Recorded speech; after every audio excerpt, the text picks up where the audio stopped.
வெளிநாட்டுக்கு வரவங்களுக்குலாம் ஒரு பெரிய அட்வைஸு இந்த ஃபாரெக்ஸ் கார்டு அது இதுன்னெலாம் சொல்லுவாங்க.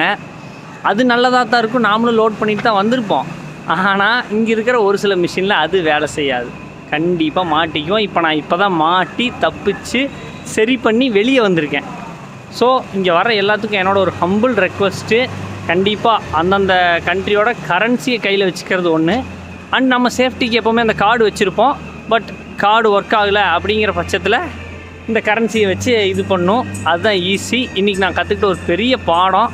கிட்டத்தட்ட இதுக்காக ஒரு 2 கிலோமீட்டருக்கு மேலே நடந்திருப்பேன். அப்போ தான் எனக்கு சொல்யூஷன் கிடச்சிது. நான் வந்து பெனாங்கில் இருக்கேன், லிட்டில் இண்டியா ஏரியாவில் இருக்கேன். லிட்டில் இண்டியா அப்படிங்கிறது வந்து இந்தியன்ஸுக்கு வேணுங்கிற எல்லா பொருட்களும் கிடைக்கிற ஒரு மார்க்கெட் ஏரியா தான் அது.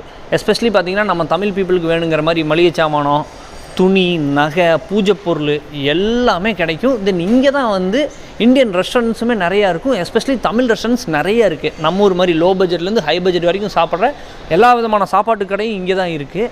லிட்டில் இண்டியாவை பொறுத்தளவுக்கு இந்த நேமை வச்சுக்கிட்டு கோலாலம்பூர்லேயும் நான் பார்த்துருக்கேன், சிங்கப்பூர்லேயும் இருக்குது.